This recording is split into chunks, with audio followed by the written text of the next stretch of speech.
Is Killer of Killers being animated by the same team that made Arcane? The animation style looks really similar. As great it is that we're getting a Japan um, sort of samurai versus predator thing, I don't like the fact that it's being put in this because I would have rather have had a like full on film about it rather than it just being in this anthology. World War II Predator? Like, I don't know how that's going to work, but I'm excited for that. It could just be my internet fucking up, but the animation of this looks a little choppy. I honestly can't tell if they're trying to do like the sort of Spider Verse style or not. Either way, I still think it looks good. It's just it's weird. Is it just me, or does Elle Fanning look like Ayana from Siege right here? I've been planning on making this video. I just kept on forgetting about it until now. I got reminded of it by Dylan because he told me about how he knows of my hatred for that YouTuber, the Critical Drinker. Anytime I talk about what I call a professional hater, most of the time I'm talking about him because this guy has his entire channel is basically just talking shit about films that, like, for most of it is about superhero films, and you know he doesn't like superhero films, but he will still comment on them. Like he'll say that Thunderbolts looks bad, even though because it's a superhero film, of course he's not gonna like it. Same way that he wouldn't like The Dark Knight, you know. And Dylan told me that he talked about the trailer of Badlands, and he said that he has a feeling that Disney are gonna make the film woke, just like they did with Alien Romulus. I've seen Alien Romulus. It's not woke. The closest things to woke in the film are the just Isabella Merced being in it, but the views of the actor do not reflect, or at least should not reflect on the film. Like, if Snow White was a good film, and I'm not saying it isn't, I haven't seen it, but assuming that it is as bad as people say it is, that's not because Rachel Zegler is a cunt. You know, it's correlation, not causation. Like, the only reason I can think of why he would call Alien Romulus woke is because David Johnson is black and one of his characters is autistic. Because this is the kind of shit that the left would talk about right wingers, that they think that even just having a black man in a film makes it woke automatically.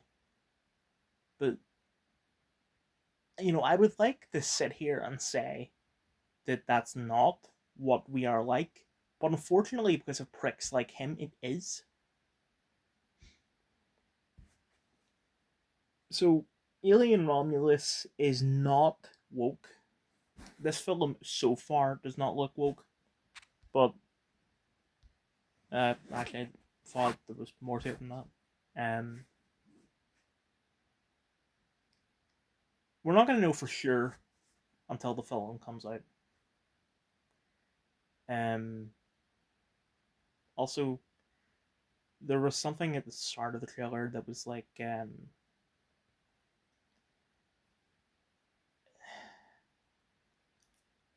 I thought Elfani's character said something like, "I thought you were dead," and I think that's a misdirect.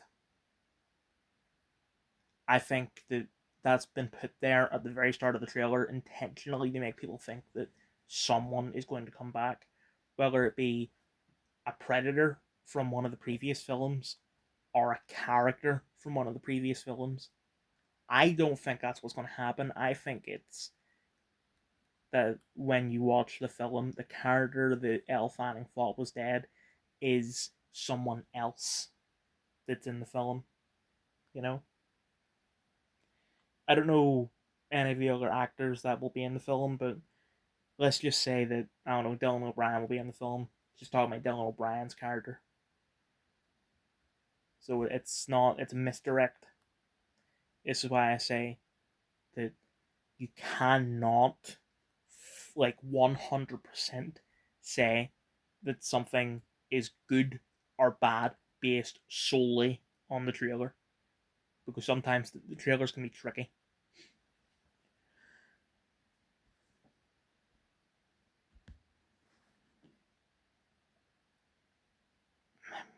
Something else that the drinker said is that,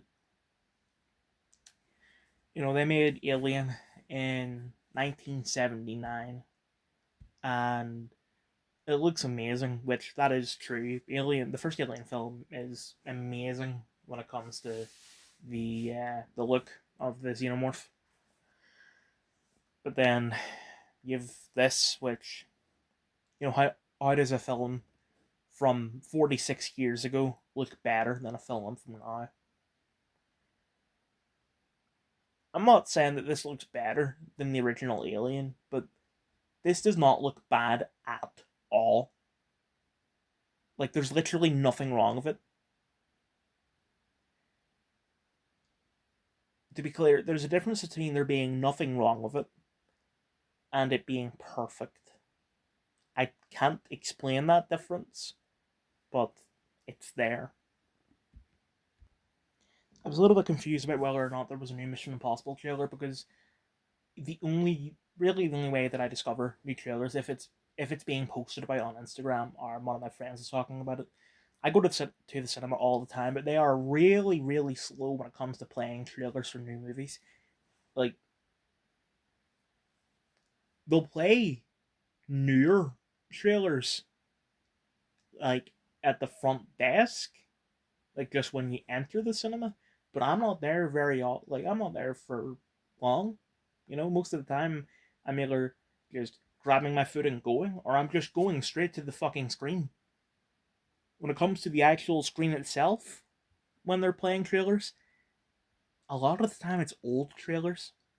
Like, they play the Thunderbolts trailer all the time.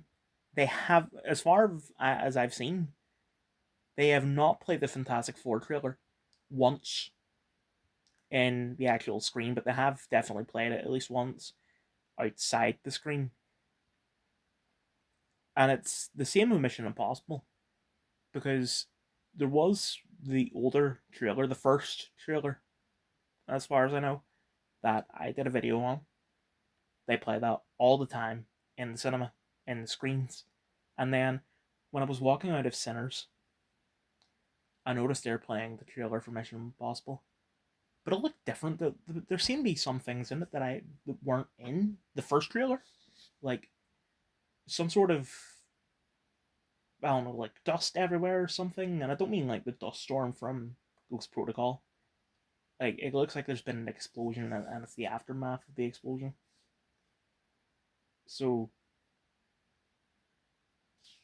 this does seem different, just based on the first couple shots. But it's weird. I would like to do more trailer reactions, but it's just the problem is that, I don't know about them until they play in the cinema. And if I see them in the cinema before I see them, like, here making a video, I will not make a video on it because it's not my blind reaction. I think this is what I seen. I didn't look at it long because what had happened was that I went to the bathroom. Two of us went to the bathroom, me and someone else, and then I I got back earlier, and the other two, because there were four of us watching Sinners, they were waiting on us, and it was in the corner of my eye while I was talking to them, waiting on the other guy getting out of the bathroom that I saw, but then I looked away. I think this is what I saw, but it turns out that this is just archival footage of, I think, Ghost Protocol. Either way, it's a new trailer. I'm doing it. Although it's kind of a shame. I saw this and I was like, God damn, what the fuck's going on? I can't wait to see this. I've already seen Ghost Protocol, so it's, nothing new. I didn't realize it earlier, but I think that's Nick Offerman playing that general type character. Fuck off. Nick Offerman got a start on Parks and Recreation, which that show fucking sucks. It's just a, I was about to say a rip off of The Office, but it's made by the same people, so it's basically just the equivalent of like CSI Miami. It's the same show, but it's a different cast, and there's not much difference between them. That being said, like I love Adam Scott, and I love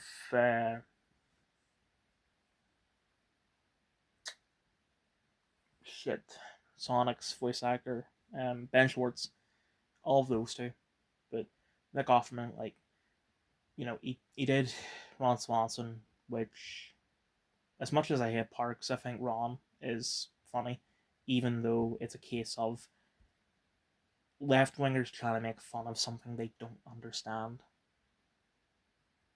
Like they're trying to piss libertarians off of Ron, but Ron is just like he's not offensive.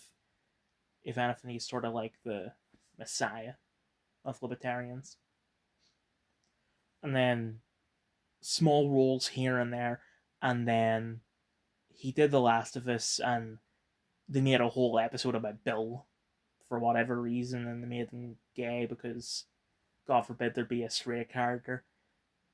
And then fucking singing about Kamala Harris. Like, the man just is a prick. I don't like him. I also heard Trammell Tillman's in this, which I'm glad about because I fucking love Severance. I'm also glad they're bringing Angela Bassett back. She didn't really do much in Fallout, but because of 911, I fucking love Angela Bassett. Fuck yes. I'm gonna say two things that I might have mentioned in the video I made on the first trailer, but just in case I haven't, I'll say it again. First, it's weird that they called the first film Dead Reckoning Part 1, but they didn't call this film Dead Reckoning Part 2. Like, if they call the first film just Dead Reckoning, and then this Final Reckoning, it would have been fine, but it's weird. And the second thing is that I can't remember, to be honest. Oh, the fact that they're promoting this as the final movie, Tom Cruise has said that he wants to do more Mission Impossible films. Like, this is not the last one because this film is going to make a shit ton of money, guaranteed. So, you're just lying to yourself if you think this is going to be the last one. Something that I don't think I mentioned in the first video, but maybe I did, is that my opinion of Mission Impossible 7 has changed since my review of it. Just for a quick recap, when I seen Mission Impossible 7, I thought it was a really good film. It's just wasn't a lot there Mission Impossible wise, other than basically the bicycle jump from that mountain. But then I watched it again with my grand, and I realized that other shit, like with the train and the car chase and all that, that is Mission Impossible. So I love Mission Impossible 7 now. This looks better. I really like that thing of him hanging off the plane because it seems both basic and repetitive because he did hang off a plane at Mission Impossible 7, but the difference is that he was hanging sideways in Rogue Nation. In this, he's hanging upside down. And apparently he lost consciousness a couple times filming that. So like, that this is pushing the adrenaline even more than Ghost Protocol did. That's the difference. I don't really care about the UFC. Um, it's just when I heard that they got The Rock, the star, in an A24 film, I knew I had to see the trailer for this because, like, because The Rock has that reputation of being someone that he just all his films are the same. There was a meme where they took a screenshot from 4 separate films where he's in the jungle, his clothes are basically the same, and he does the eyebrow thing. And it was like a screenshot from, I think, Journey 2, Jumanji. They probably cheated and put a Jumanji 2 in there, and I guess Jungle Cruise. Speaking of Jungle Cruise, I find it weird that The Rock and Emily Blunt are having a reunion from the fucking Jungle Cruise movie to an A24 film about a UFC fighter. Also, I'm kind of interested in it because I get that the Iron Claw was boxing, but it was an A24 film, so you know what? There is a sort of correlation there that because I love the Iron Claw, it kind of makes me feel like I love this. And so far, this does look good. This looks great. Um, and it's giving me a thought that I want to share. A24 is a production company, which means that they've got a lot coming out all at once. Um, they'll have some shows on Amazon about like singing demons, but then at the exact same fucking time, they will drop what people consider to be a masterpiece of a horror film, like Hereditary. I get there was like a 4 year difference between those two, but you know what I mean. Just because one A24 production appears to be woke, to be clear, appears, I'm not saying it is. Eddington has yet to release. I could be wrong about it. I could probably look it up and find it for sure, but I don't want to do that. I'd rather maybe watch the film. Who knows? I'll leave it until another trailer comes out. If the trailer does something to appetize me, then yes, I will watch it and I can say for sure if it's woke or not. But until then, it appears to be woke.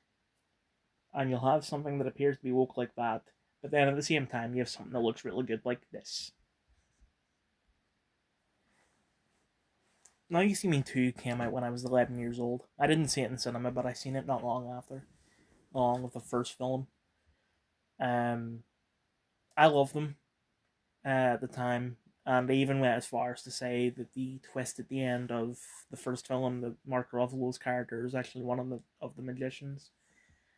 I said that I thought that was absolute genius, but I've grown up since then. I realize now that, well, say I realized, I was fucking told in a YouTube video that the problem with the twist was that there was no evidence of it. Well, there was one scene, I think, but it was like bare fucking minimum. It wasn't enough to be really considered evidence. If you want to do a twist like that, you need evidence so that when it happens, the audience goes like, "Oh, it all makes sense now." But that it was sudden and it didn't make sense. And also, just the magic in it is extremely unrealistic. I haven't seen the films since then, but I think that if I were to watch them again now, knowing all this, I think I would still be able to suppress my uh, disbelief, and I think I would really enjoy them. So here we go. When Jesse Eisenberg said it feels really good to be back, I feel like he wasn't just talking as his character. I feel like he was talking as Jesse Eisenberg, because I feel like after Batman vs Superman, his career died. Like, what did he do between that and oh, okay, sorry, he did Zombieland too, but there was a 3 year difference between Batman v Superman and that one film, and then I get that there was the pandemic, but there wasn't really anything other than he did that show Fleshman is in Trouble. I'm probably pronouncing that wrong. I don't know. Um, and then he made A Real Pain, which only came out a couple months ago. So it does feel like his career is having a comeback, and I'm all here for it. Because it's been 9 years since I seen the last film, I could be wrong about this, but the way I remember it happening was that the first film you had Jesse Eisenberg, Dave Franco, Woody Harrelson, and Isla Fisher. And then for the second film, Isla Fisher was not in it, and she was replaced by Lizzie Kaplan. I had a feeling they were going to replace her, and there's going to be another female in this, but I'm glad that they didn't do that, and they actually got one of them back. Okay, for a minute I did think that they were just not back, but yeah, I'm glad they are. Okay, I get I was late to the others by a week or two. I didn't realize that this trailer had been out for 6 months. Now it could be that I followed Madeline Petch on Instagram not that long ago. I knew that she did Riverdale, which I don't like that show. And then she did The Strangers, and I thought, I thought that was a really good film.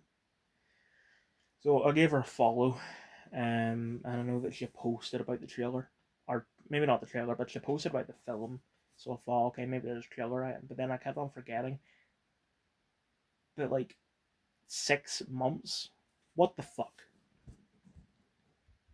I probably said this before, but I hate it in trailers where it'll be like, trailer starts now. No shit. I didn't accidentally click on the trailer. I did it intentionally. If you're gonna do that because of people are doing it accidentally, fuck them. If they're clicking on a trailer accidentally, either they're a boomer who doesn't even fucking deserve to be on the internet, and hell, don't even like the film because it's too violent, or they aren't incompetent and know how to click off a video. Either way, they're not watching the fucking trailer. At least not consensually. So stop doing that. There's not really much to talk about there. Even though quite long for a teaser. I do get that I use the word trailer for teasers as well. I should stop doing that, but it's just I don't really look at to see if it's a teaser or a trailer. It's out. I haven't seen it. I click on it and I just watch it. I don't really pay attention to what it is, So it's quite long for a teaser. It's 1 minute and 40 seconds. Despite that, there's nothing that I can really talk about. It's just all that really happens is that she gets into a car and there's 4 other people in the car, and they're like, "Oh, trust us, you're safe." And then she sees one of them pulls out a knife, the other one has a smiley face tattoo. Excuse me. And then it just sort of it cuts to them wearing their masks. I do want to see where that goes, because either it is them or it's just she has PTSD. I'm hoping that it is she has PTSD, because that's the less obvious route. That's the more unique route. That's the more creative route. It's the less done before route. So I'm hoping that's what it is. But either way, I can't wait for this, because the first chapter 1 was great. I don't care what anyone says. Maybe it's not as good as the first film. I don't know. I haven't fucking seen it. But I've seen Prey at Night. It was a really good film. I've seen chapter 1. It was a really good film. Also, that thing about Madeline Petch, that, like, I didn't notice it when I seen the film, but I seen it on Instagram. There's a scene. It's the scene where I think the scene where she asks the masks, like, why they're hunting her and her boyfriend, and one of them says, because you're here, or something like that. Her chin wobbles, and it's very weird, and I don't think I've ever seen another human being do that. But yeah, you can make fun of it because it looks weird and all that, but you can't. I wouldn't say that brings down the film or her performance or anything like that, because, you know, in that moment, her character, like, she's thinking she's gonna die any second. Pure terror. So, you know, if your body has the ability to do that, I think it would be doing that, whether you're doing it consciously or not. Okay, that one with the cat, and that Nazi one, whatever the fuck it was in like a split second. I can't wait to see those. I think with the people on the strings, I can't wait to see that, because that, once again, split second. But what I think I just saw is a musician of some sort doing a concert, and they're a puppet. They've got strings on them. There's a clear meaning to that, if that's what that is. You know, about these musicians being controlled by the labels and all that. That's true. Harry Styles wearing dresses and shit like that, it's because the label told him. Noel Gallagher has spoken out about this, because in the 90s, like, him and Damon Albarn and all that, like, it was all the label. Like, they wanted drug addicts, because drug addicts you can easily control. Just, you know, do this and we'll give you more coke and all. And now it's, they don't need drug addicts, because people, not even like men or anything like that, but just people have become easier to control in the past 30 years. I'm aware that Mr. Beast will be in an episode. Whoever came up with that idea can fucking kill themselves. To be clear, my opinion on YouTubers being in mainstream media is that don't do it.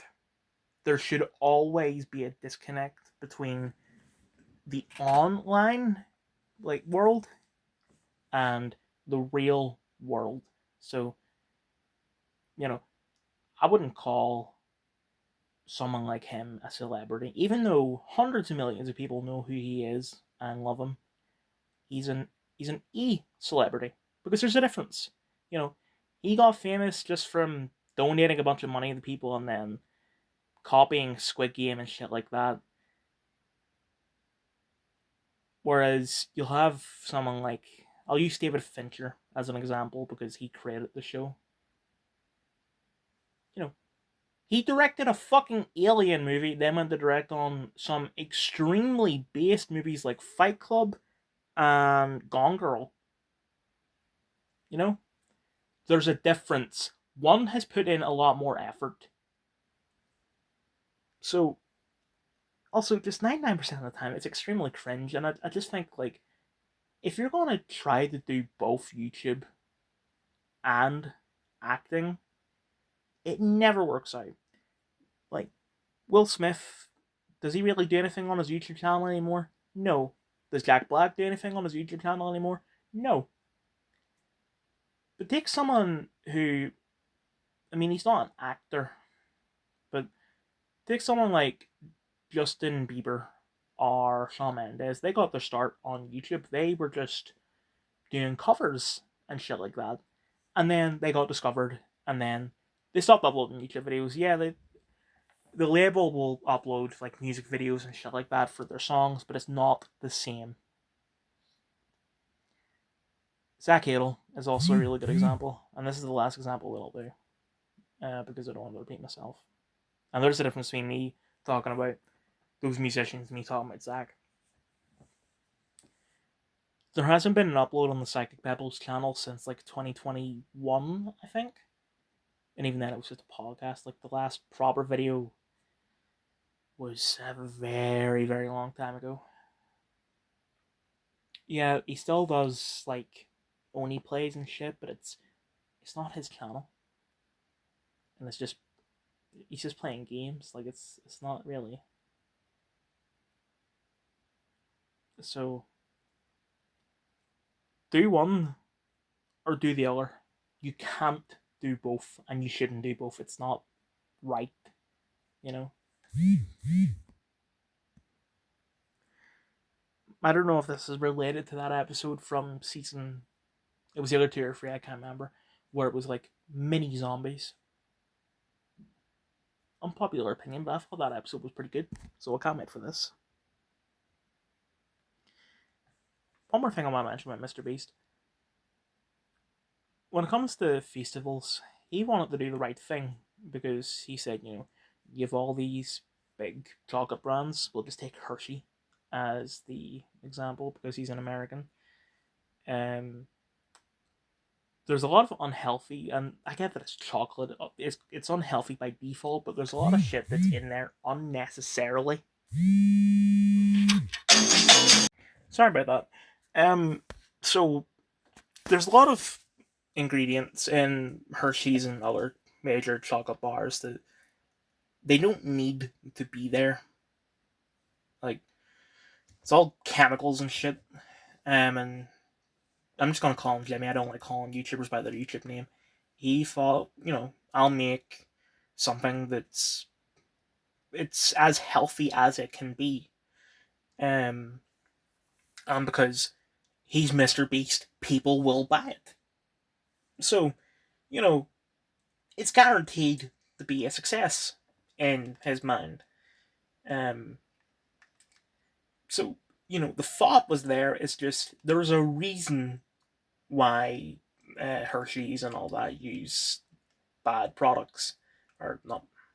They use ingredients that are unnecessarily there that are bad for you. I don't remember what it is, but it's there.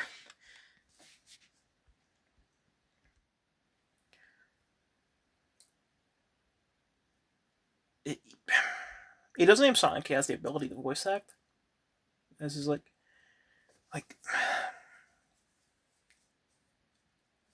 I'm no professional, but I feel like the reason why there are people who can't act is because, we all get emotional and stuff like that. But when we're getting emotional, we're doing it as ourselves, if you know what I mean. Like, I'll switch from emotions to words. When I say the things that I say, like, there's a certain level of humanness to it, humanity to it. I don't want to say enthusiasm because it's not like I'm being like, but it is there. But when it comes to acting, because it's not your own words that you're saying, it's someone else's words, there's a disconnect. You don't have the enthusiasm to it. So acting is putting the enthusiasm into it. So when Jimmy makes a video, he's all like, guys, I did this thing. Whereas in this, he's like, I did this thing. Also, he's basically just playing himself. Like, that was just, contest. Whereas all his videos are like fucking contest. There's his new videos.